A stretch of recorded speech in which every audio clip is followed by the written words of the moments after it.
The curse of greed.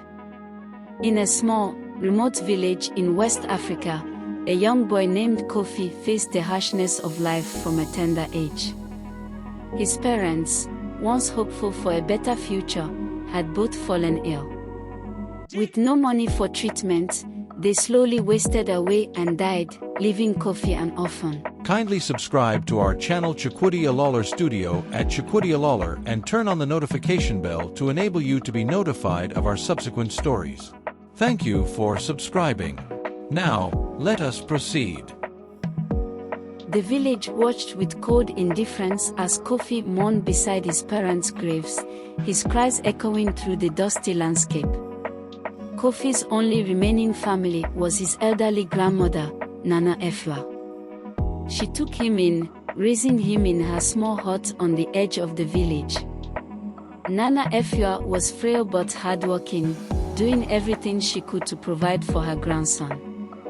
Yet, they lived in dire poverty, with every day a struggle for food and shelter.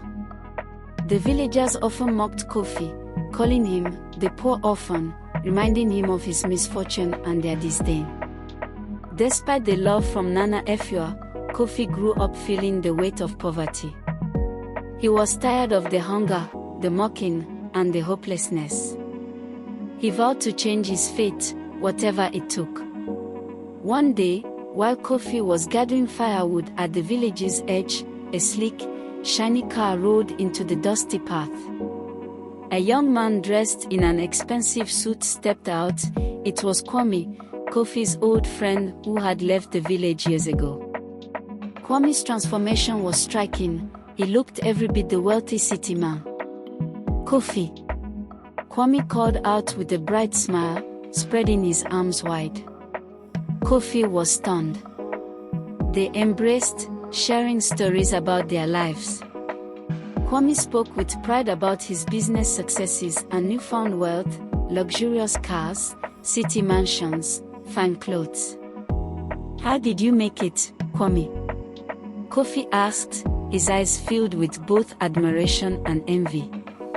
Kwame's smile faded slightly, and his voice grew serious. "There's a way, Kofi, but it's not for the faint of heart. If you want to be like me, you have to be willing to do whatever it takes." Desperation filled Kofi's heart. "I'll do anything," he said firmly.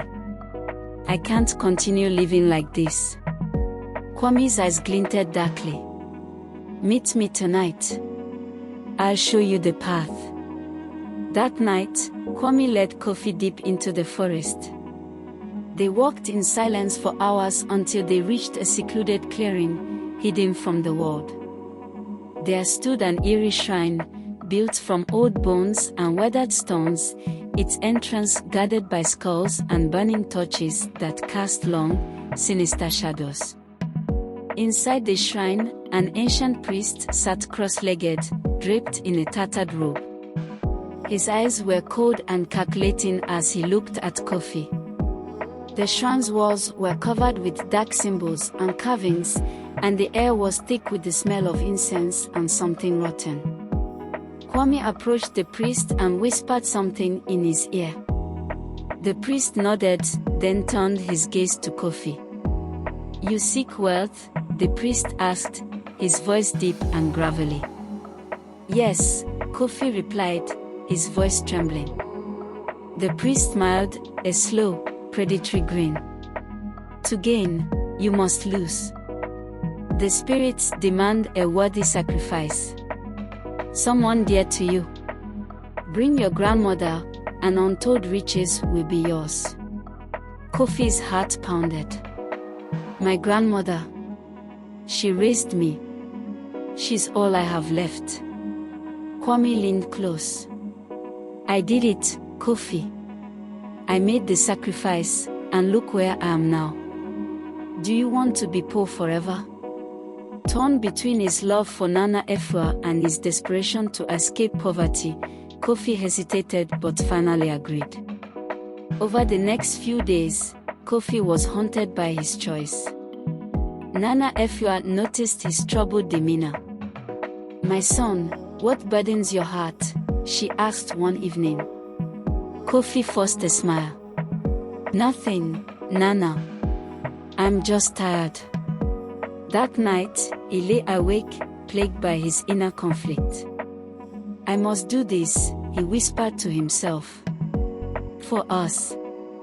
The following evening, Kofi lured Nana Efua to the shrine, telling her he had found a place that might change their lives for the better. Trusting her grandson, she followed him. As they reached the shrine, Nana Efua sensed the evil that lurked there. Kofi, what is this place? She asked, her voice trembling. Before she could react further, the priest began chanting, and Kwame and two other men grabbed her. Kofi, shaking and drenched in sweat, was handed a knife by the priest. Tears streamed down his face as he did the unthinkable. As Nana Efua's lifeless body lay on the shrine floor, a strange wind swept through, extinguishing the torches. A chilling silence followed, broken only by Kofi's sobs. Suddenly, he heard a whisper, his grandmother's voice, distorted and haunting. Kofi, why, Kofi? He looked around in panic, but no one else seemed to hear it. Shadows on the walls began to move and morph into terrifying shapes. His mind snapped. He screamed, running out of the shrine and into the dark forest. Days later, Kofi returned to the village, his hair wild, his clothes tattered, and his eyes vacant and mad. He mumbled incoherently about shadows and voices, pointing to invisible figures only he could see. The villagers, seeing his madness, shunned him further. But Kwame, on the other hand, grew even richer. His businesses expanded, and his influence grew. He flaunted his wealth, building new houses, buying more cars, and wearing the finest clothes. The villagers, unaware of the terrible truth, admired Kwame's prosperity. But the spirits were not done. Kwame's wealth, gained through another's sacrifice, carried a curse. Unseen forces began to work against him. One day, a traveling priest arrived in the village. He was known for his wisdom and power to see beyond the veil of reality. He watched Kwame closely, sensing the dark energy that clung to him.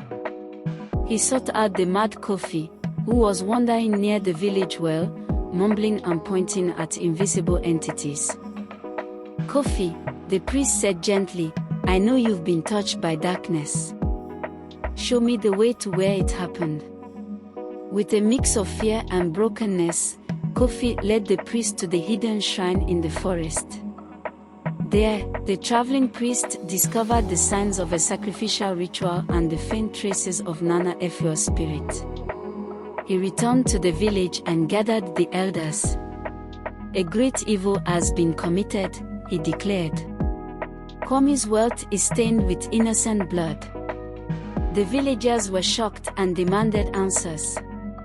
Kwame, cornered, tried to lie, but the priest exposed every detail of the horrific ritual. The villagers turned against Kwame, filled with rage and disgust. Kwame was seized by the villagers and brought before the elders. His once proud face was now twisted in fear. He was prosecuted for his crimes, not only for the murder of Nana Efua but for exploiting Kofi's desperation. You sought wealth through the suffering of others, the chief elder said sternly. Now, you will face the consequences.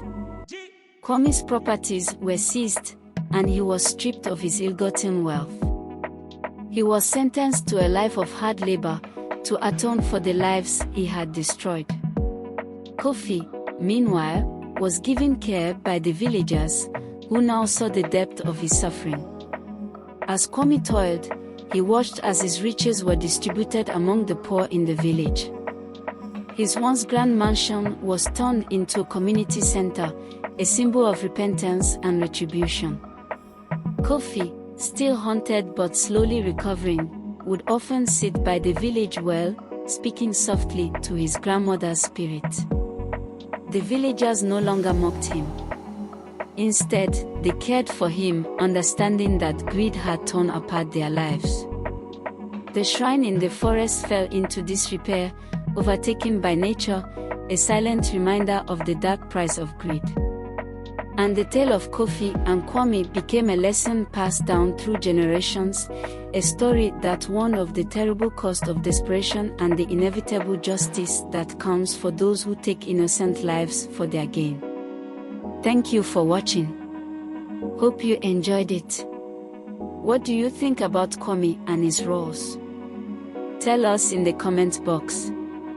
Kindly support us by liking, sharing and subscribing to our YouTube channel at Chukwudi Alola.